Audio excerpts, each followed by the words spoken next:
The English muffin, which you might think started in Great Britain, is only half the truth. In 1874, Samuel Bat Thomas immigrated to New York and started to make small cutout crumpets while working in a bakery. In this video, we'll be deviating from the standard bread ingredients by adding milk, butter, egg, and sugar to our dough. What do these four ingredients do, you may ask? Well, the fats within the milk and butter help to coat gluten and gliadin proteins, which interferes with its ability to bond, which therefore inhibits gluten development. This process shortens the gluten strands and therefore results in a more tender and softer crumb. If you've ever heard of shortbread, it's because of this very reason. The high amount of fat in butter shortens gluten strands and leads to an extremely tender biscuit. The egg has a similar effect. The yolk provides richness and fat, and the egg white acts as a coagulant, which is a nerdy term that means it helps the liquid within your dough set into a more bouncier and chewy bread. Lastly, sugar helps with the caramelization on your crust and supports yeast activity during fermentation. Remember, yeast loves sugar. Now, with all that being said, let's begin making our English muffins with the first task of sifting our measured flour. Add 330 grams of all-purpose flour to a fine mesh strainer over top a bowl and begin to sieve. Quick tip, when sieving any type of powder, always tap the strainer against your palm rather than tapping your palm against the strainer.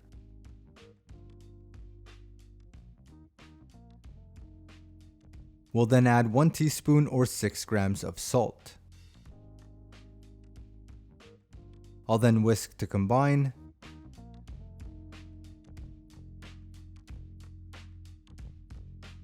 Now we'll set our dry ingredients aside. Using our trusty scale, we're going to begin by mixing 170 grams of milk with 105 grams of water.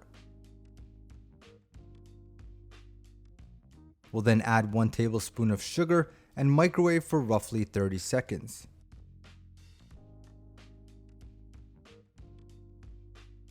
I'll temp this with my thermometer, and we're looking for a temperature between 115 and 120 degrees Fahrenheit so that we can help to activate our yeast. Remember, yeast loves warmth and this temperature is ideal. To our wet ingredients, we'll now add 2 teaspoons of dry active yeast.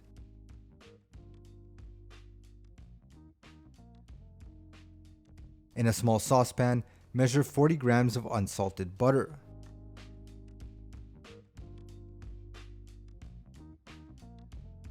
We'll then place onto the stovetop to melt thoroughly. Once melted, we'll cool to room temperature and add to our wet mixture.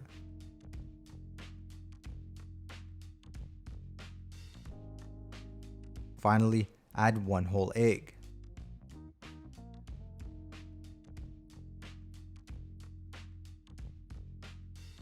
We'll then add our dry ingredients to a stand mixer bowl, and this dough will be mechanically kneaded where I'll be using the paddle attachment. I'll attach my bowl and then turn on the stand mixer. Next, I'll pour my wet ingredients slowly into my dry ingredients while on low speed.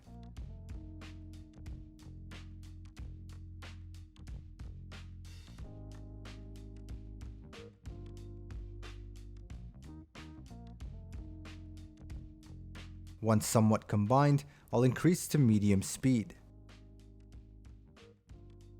We want to mix this until the dough comes together and is somewhat smooth. I'll stop the mixer and remove all of my dough from the attachment.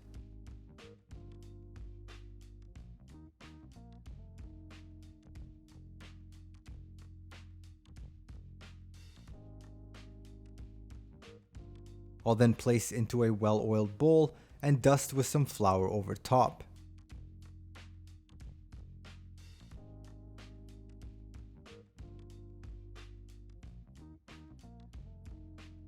I'll cover and let this proof for 1 hour. While proofing, I'll prepare a lined sheet tray and sprinkle the bottom with some fine semolina. The semolina will provide texture and flavor to our English muffin crust. I'll then dust my workbench and flip my bowl upside down to release the proved dough.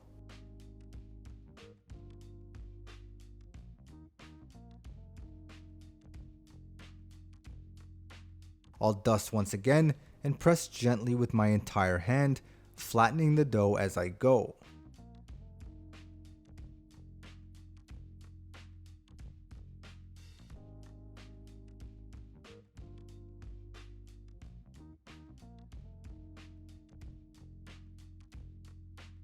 And we want our dough to be roughly half an inch in thickness.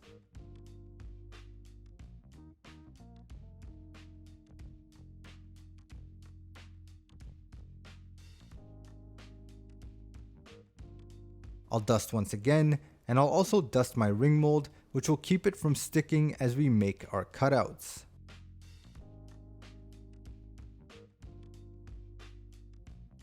And this cutout process is what gives English muffins its iconic shape.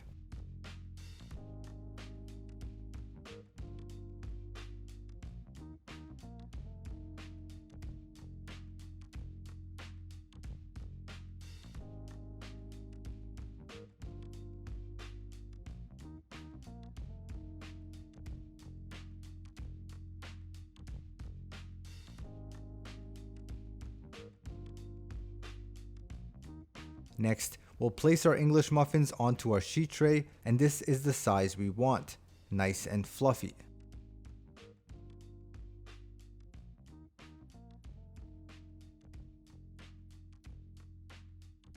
With any excess dough, we can fold it onto itself like so and form a boule.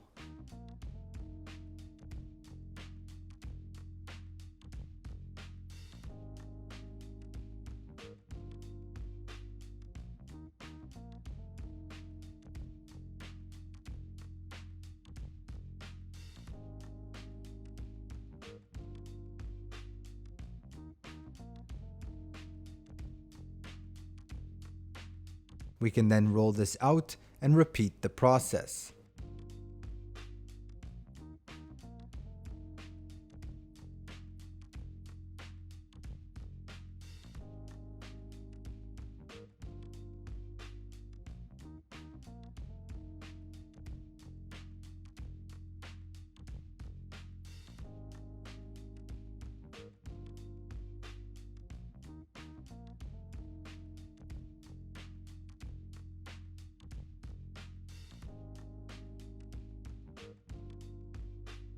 Next, I'll sprinkle some semolina onto the surface of our muffins and rest again for 30 minutes.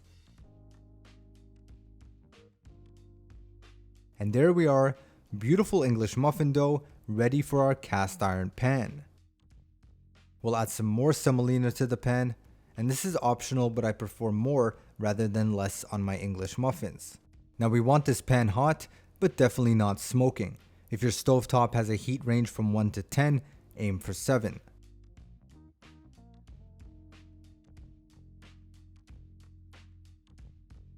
We'll make sure they don't stick to each other and then cover with the lid to trap in the heat for roughly 3 to 5 minutes. I'll then flip, and this is the color we're looking for, a beautiful dark golden brown.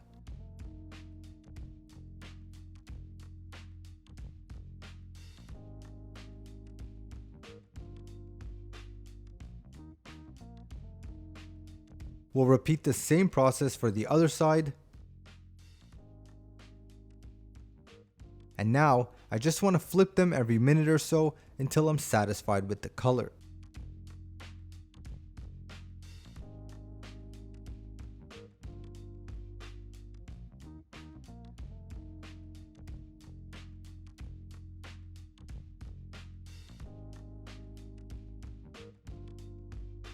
We'll then remove from the pan and onto a plate.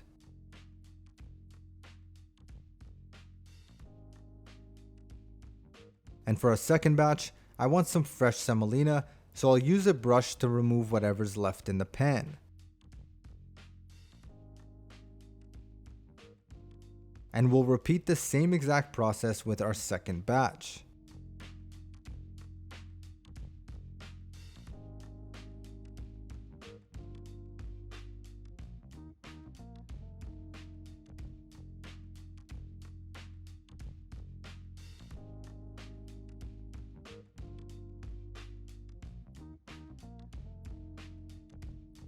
And here's our gorgeous English muffins.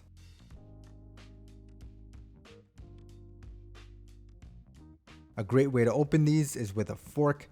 Simply puncture all the way around and gently tear open.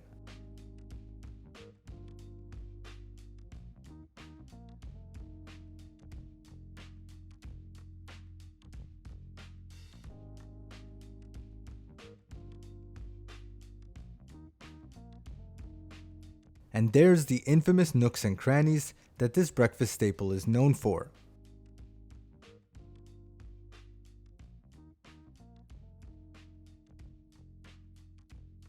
So there we have it, an unconventional bread that uses a stovetop instead of the oven. In this lesson, you learned how fats contribute, or should I say hinder, gluten development, making for a soft and chewier bread. You also learned how adding sugar to your wet ingredients such as water or milk helps activate the yeast more efficiently within your dough. In the next lesson, we'll be going over a bread with similar techniques, but it's definitely one that all bakers should have in their arsenal. Join me in the next lesson where we'll be exploring the brioche. I'll see you there.